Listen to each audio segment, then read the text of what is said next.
An American Reuters journalist inside the Beijing Games bubble was forced to lock down her Twitter account after calling China's COVID measures draconian. Western media has a meltdown over Team China daring to include Uyghur athletes. Tucker Carlson goes nuts after a Chinese American decides to compete on Team China. And Nancy Pelosi ramps up her scaremongering tactics. This is our first Beijing 2022 quick fix. Let's get reporting. Hello, 大家好，欢迎回到外媒看中国，我是安博然。Hey you guys, welcome back to Reports on China. I'm Andy.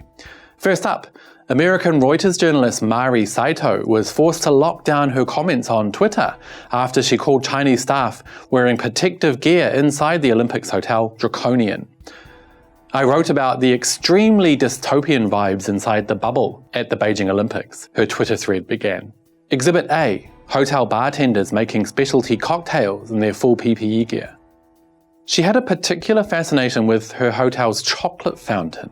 Whenever I walk up to it to take a look, a kind server in a face shield comes up to me and tries to get me to try one. It's all terribly weird. As you can imagine, Mari's thread was completely swamped with replies criticizing her for her take. Incredible, one netizen wrote. China wants to take away our right to be infected with COVID-19. Another asked, the whole dystopian vibes of not letting 3,000 people a day die.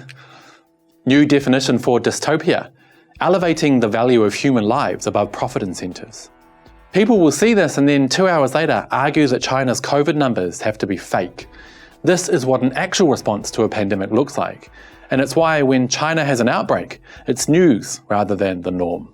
Her video has already attracted more than 1 million views, but it seems everyone was coming to roast the Reuters journalist, which is why she locked down comments on her page soon after.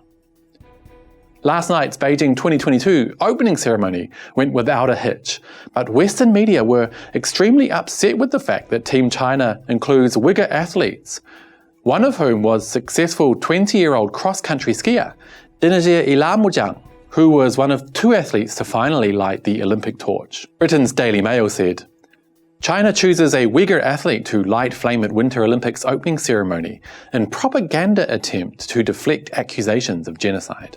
Other media doubted that she was really Uyghur at all, probably because many of them really believe that they're all locked up in concentration camps.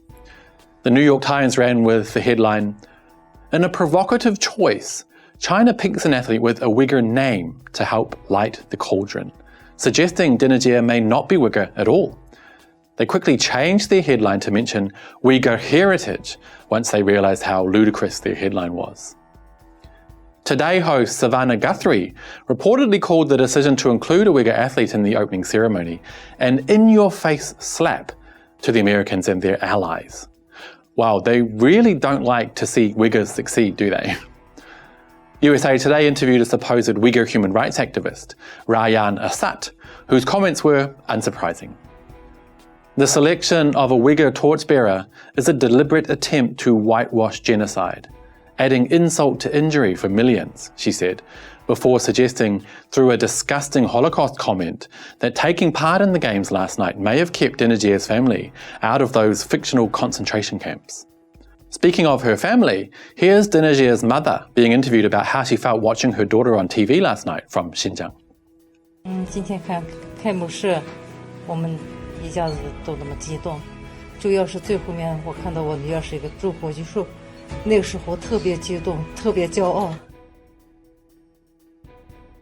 Fox News' Tucker Carlson is extremely upset at 18-year-old Chinese-American Olympic skier Eileen Gu for deciding to compete for Team China at this year's Games. Eileen Gu is 18 years old. She's a skier. She was born in San Francisco. She's a favorite to win several gold medals in the Winter Olympics in China this year, but she's not going to be competing for the country of her birth or her citizenship. Instead, she's going to be on China's Olympic team. She has one parent who was born in China, and she switched sides despite the fact she's American. What does this tell us about the moment we're living in and about our future? Some Americans are so worked up about Eileen's decision that they're suggesting she shouldn't be allowed back in the USA. One Twitter user, Eileen Gu, her surname is spelled G-U-O and not G-U, had to change her Twitter handle after receiving hate mail from netizens calling her a traitor. And finally today, Speaker of the House, Democrat Nancy Pelosi, is ramping up her scaremongering tactics by suggesting she's worried about the safety of US athletes in Beijing for the Games. As I say, as I wish the athletes well, I do not encourage them to speak out against the Chinese government there because I fear for their safety if they do. Of course, Nancy knows she's just playing politics here. If she really did fear for the safety of US athletes, she would never have allowed them to attend in the first place. Of course, Twitter users had a lot to say. One netizen wrote, "She's such an insufferable witch." Oh wait, that was me. That's all for today's Beijing 2022 Quick Fix. Let me know what you think down below and I will see you guys next time. Bye bye.